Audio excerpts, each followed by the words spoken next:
tujuan pembelajaran kita kali ini. Nah, diharapkan teman-teman setelah menonton video ini, yang pertama, teman-teman mampu mengetahui arti penting melakukan musyawarah. Tujuan pembelajaran yang kedua yaitu teman-teman mampu memahami pentingnya sikap saling menghargai dalam kegiatan musyawarah. Oke, teman-teman, di sini kira-kira ada tidak ya yang pernah menghadapi suatu persoalan tetapi tidak bisa memecahkan sendiri? Nah, cara yang tepat untuk memecahkan persoalan yang tidak bisa dipecahkan sendiri yaitu dengan cara musyawarah. Nah, musyawarah itu apa sih teman-teman? Ada yang tahu tidak ya? Oke, betul sekali. Musyawarah berasal dari bahasa Arab, yaitu kata syawara, yang artinya berunding atau rembukan atau mengajukan sesuatu. Musyawarah adalah suatu kegiatan membicarakan, membahas, memecahkan masalah, mengambil keputusan secara bersama-sama dengan tujuan untuk mencapai kesepakatan atau mufakat. Dalam sebuah musyawarah akan menghasilkan sebuah keputusan yang sudah disepakati oleh seluruh anggota musyawarah. Keputusan tersebut harus dilaksanakan dengan penuh tanggung jawab oleh seluruh anggota musyawarah. Nah, kira-kira tujuan musyawarah itu apa sih teman-teman? Betul sekali, tujuan musyawarah yang pertama untuk mencapai kesepakatan bersama. Yang kedua yaitu menyelesaikan masalah atau persoalan atau kesulitan. Nah, teman-teman, ada yang tahu tidak ya, kapan sih kita harus melakukan musyawarah? Betul sekali, kita harus melakukan musyawarah yang pertama ketika kita ingin mengambil keputusan yang harus didiskusikan secara bersama-sama. Yang kedua, kita juga harus melakukan musyawarah ketika kita menemui suatu permasalahan yang tidak mampu kita pecahkan sendiri secara langsung. Oke, teman-teman, musyawarah yang kita laksanakan untuk memecahkan suatu masalah itu memiliki banyak manfaat. Yang pertama, melatih untuk mengemukakan pendapat atau usul atau ide. Yang kedua, masalah dapat segera terpecahkan. Yang ketiga, dapat menyatukan pendapat yang berbeda. Yang keempat, membangun rasa kebersamaan. Yang kelima, menghindari prasangka dan pertengkaran. Yang keenam, melatih untuk menghargai pendapat orang lain. Yang ketujuh, keputusan yang dihasilkan mempunyai nilai keadilan, dan lain-lain. Masih banyak manfaat yang lainnya ya teman-teman. Oke teman-teman, ternyata musyawarah yang baik itu memiliki ciri-ciri.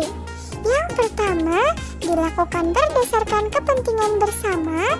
Yang kedua, hasil keputusan musyawarah bisa diterima oleh seluruh peserta musyawarah.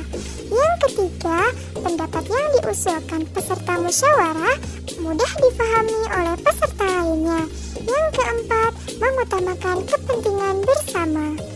Oke, dalam suatu kegiatan musyawarah, ada sikap-sikap yang harus diperhatikan oleh seluruh peserta musyawarah. Yang pertama, mengajukan pendapat dengan sopan. Yang kedua, menghargai suara terbanyak. Yang ketiga, menerima hasil musyawarah. Yang keempat, melaksanakan hasil keputusan bersama dengan penuh tanggung jawab. Yang kelima, menghargai pendapat orang lain. Yang keenam, mampu mengendalikan diri dan emosi. Yang ketujuh, sopan santun saat mengikuti musyawarah. Yang kedelapan, tidak meninggalkan tempat musyawarah sebelum selesai. Dan yang kesembilan, mematuhi peraturan musyawarah. Oke teman-teman, dalam sebuah kegiatan musyawarah, seluruh peserta musyawarah diperbolehkan untuk mengeluarkan pendapat. Nah, berikut adalah cara-cara mengeluarkan pendapat yang baik. Yang pertama, pikirkan terlebih dahulu apa yang akan kita sampaikan. Yang kedua, meminta izin untuk mengemukakan pendapat. Yang ketiga, sampaikan pendapat dengan bahasa yang baik, sopan, dan mudah dipahami. Yang keempat, tidak boleh memaksakan pendapat kita kepada peserta lainnya. Yang kelima, tidak boleh memotong atau mencela pembicaraan lainnya. Yang keenam, berlapang dada jika pendapat kita tidak diterima.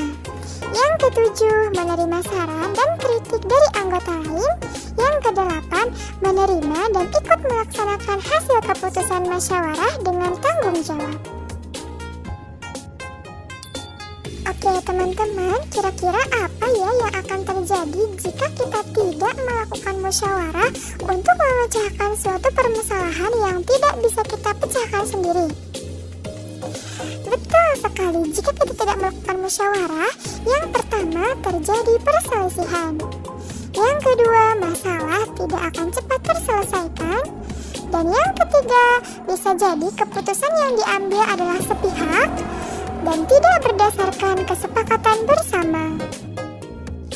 Oke teman-teman, pelaksanaan kegiatan musyawarah itu merupakan sikap yang sesuai dengan sila Pancasila, yaitu sila yang keempat, yang berbunyi kerakyatan yang dipimpin oleh hikmat kebijaksanaan dalam permusyawaratan perwakilan, yang memiliki lambang kepala banteng.